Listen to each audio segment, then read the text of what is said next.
remember the much missed supermarket Summerfield?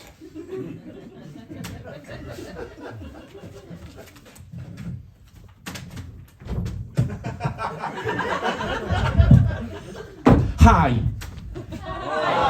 I'm Paul, it's great to be here. Does anyone remember the 90s and 2000s supermarket Summerfield? Yeah, we've got fans in, brilliant.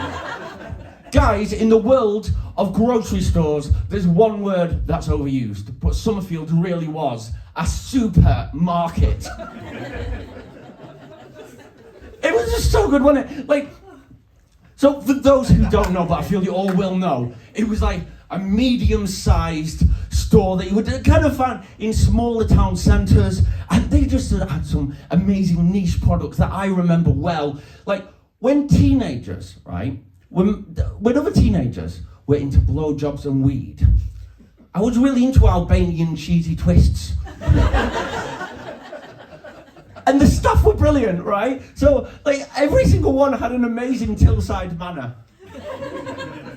Like my favourite one, Sue, she was so gifted, right? She could smooth out the barcode in a cream egg while telling you about a ganglion cyst. That is talent. Well, basically though, one of the sad parts I've realised about being a supermarket fan is that it took me by surprise, but when Summerfield closed, I mourned it, right? I experienced what I now recognise to be the 5 stages of supermarket grief. And it's weird, right? In parenting guides, they say you should buy a pet. So when the pet dies, the grief that your child experiences helps it for when a grandparent dies. Well, when my granddad died, the grief that I experienced helped me for when Summerfield closed. Guys, I hope I'm raising a very important issue here. So, are we ready to hear stage 1 of supermarket grief? Yay! Thank you. Stage 1, denial in the aisle. When Summerfield closed, I was in denial, right? Because it was 2006, it was my favourite branch, Stretford. In 2006, I went back there because I was at uni, I went back to visit the old place, and you know what? The store was closed and the shelves were empty. I was so happy. I thought, wow, we're getting a refurb. Because it was still great, but it was getting a bit neglected. Right, there was damp and it was affecting the taste of the product. Like, you know, the raisin and biscuit Yorkies? The raisins tasted of damp. So I was so happy, but then I looked up and I saw that the Summerfield sign had gone. And I was so confused. I was thinking, what could the reason for this be? I didn't know. I thought, who in their right mind would steal a Summerfield sign? Then I thought, everybody. I wouldn't even have had a big enough wardrobe to fit in.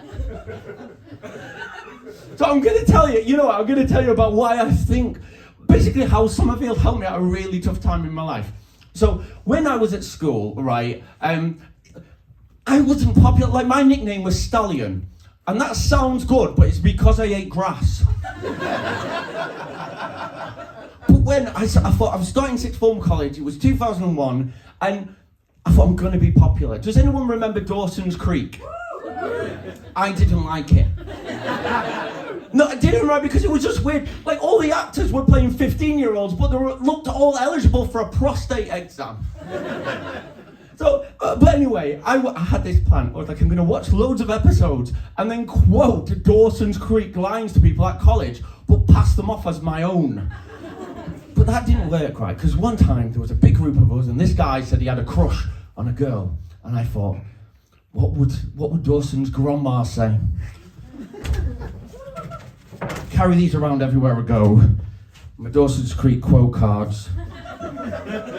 So he said, I've got a crush on a girl. I said, you know you love someone when you can spend the entire night just sat by the fire watching them sleep. Bit creepy, isn't it? And they were like, who'd you do that to, Paul? And they knew I didn't have a girlfriend, so I panicked and I said, oh, my mum's friend Eve. And after that, I was known as the fire watcher. But then I fell into the arms of Summerfield, right? because that night I was gutted, but I just went to Summerfield and it was a calming, lovely place. And I was there for ages, but no one moved me on. And I thought, isn't that lovely? And you know what? I started going as part of a routine, and I would say that my base camp was crisp and confectionery. And by that I mean it's the only hour I've ever felt comfortable enough to take my shoes off. And 2001 was a great era for crisp and confectionery. So we had mint whispers, coconut boosts, vanilla ice cream flavoured Monster Munch. My parents would tell me I had to stop buying this. They were like, Paul, it's rubbish, it's all processed food. It's all processed food. And they were right, but what a process. Because you know what, right? I realised in that aisle also that I had issues with food and comfort eating, because when Maltesers brought out their family bags, I was like, oh wow, yes, they are like family. Right, so, you know what, I feel it's time that, you know what I love about Edinburgh shows is the 40-minute sad bit. Sometimes I just show up after 40 minutes, right? So, do we all know, there's always normally a sad bit after 40 minutes in the show, and are we ready for the sad bit? Yeah! We've shared our memories, and we're all going to grieve together now. It's going to be a great moment.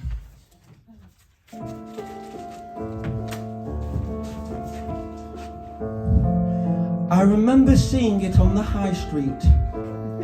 I don't think I ever went inside, but I definitely thought about it. Thank you, Ellie, for sharing that precious memory.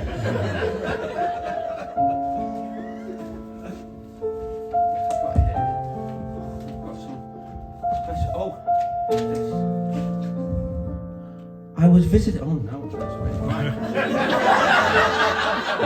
It's a Tesco fan trying to ruin it.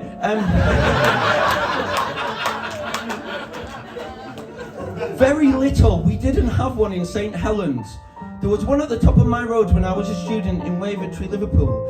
Is it the same as Gateway? Yes, Gateway was Summerfield. Ruth's ex-husband worked in one. He didn't know what a grapefruit is. Thank you, Kate, for that special memory. The summer of 2002 was so hot that all of the baby bells melted into each other. For years after, the Summerfield in Chester had red shiny mark no one could get rid of. Thank you for that, Josh. Okay, here we go. Oh my God, this is a long, but I'm going to do it because I think we've got enough time for one. Right, very good. Right, there was one in front of my student halls when I was at Leeds. The cheapest wine we could buy was called Hock, and it made me puke a lot. I had a crush on a guy who worked there. His name was Christian, spelt with a K, so I got to stalk him. Oh God. Every time I shopped. Eventually, I saw him in a nightclub and stalked him. It was shit. I started shopping in Morrison's.